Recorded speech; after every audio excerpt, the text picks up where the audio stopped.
Hello friends, 2 நாளா நல்லா தொண்டை கட்டிக்கிடுச்சு ஃப்ரெண்ட்ஸ். அதனால தான் வீடியோவுக்கு கூட வாய்ஸ் ஓவர் குடுக்க முடியல. இன்னைக்கு கொஞ்சம் ஓகேவா இருந்துச்சு. அதனால இன்னைக்கு குடுத்தாச்சு. நம்ம வீட்ல இன்னைக்கு என்ன சமையல்னு பார்த்துடலாமா? சிறுபயிறு போட்டு, அதாவது பாசிப்பயிறு போட்டு கஞ்சி, அப்புறமா இந்த கருப்பு உளுந்தில் துவையல் அரைச்சு எடுத்துகிட்டு போனேன் ஸ்கூலுக்கு.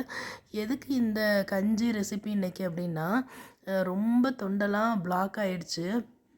காதுக்குள்ளெல்லாம் ஒயிங்குன்னு ஒரு சத்தம் கேட்டுகிட்டே இருக்குது. கொஞ்சம் கஞ்சியாக வச்சு சாப்பிட்டா நல்லாயிருக்கும் போல் தோணுச்சு. அதனால் இன்றைக்கி கஞ்சி செஞ்சு சாப்பிட்டேன். இந்த துவையல் ரொம்பவே சூப்பராக இருக்கும். இது அம்மாவோட ரெசிபி தான்.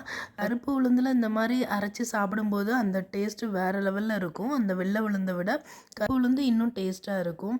ஸ்கூலுக்கு போயிட்டு வந்தாச்சு. அங்கே ஸ்கூலில் உள்ள ஒரு அக்கா வந்து சுக்கட்டி கீரை கொடுத்தாங்க. நல்லா க்ளீன் பண்ணியே கொடுத்துட்டாங்க. காய் நிறைய இருந்துச்சு. பொரியல் பண்ணி சாப்பிடுங்க அப்படின்னு சொல்லி கொடுத்தாங்க. இனிமேல் லைட்டாக கட் பண்ணி வச்சுட்டு அப்புறமா நல்லா அலசிட்டு பொரியல் பண்ணிட வேண்டியதான். இப்போ கொஞ்சம் ஃப்ரிட்ஜில் இருக்கட்டும்னு சொல்லி ஒரு கவரில் போட்டு நான் ஃப்ரிட்ஜிலேயே வச்சுட்டேன். நம்ம வீடியோ உங்களுக்கு பிடிச்சிருந்ததுன்னா ப்ளீஸ் நம்ம சேனலுக்கு கொஞ்சம் சப்ஸ்கிரைப் பண்ணி சப்போர்ட் பண்ணுங்கள் ஃப்ரெண்ட்ஸ். நீங்கள் சப்போர்ட் பண்ணும்போது இருக்கிற சந்தோஷம் வேறு எதுலேயும் இருக்காது ஃப்ரெண்ட்ஸ். தேங்க்யூ.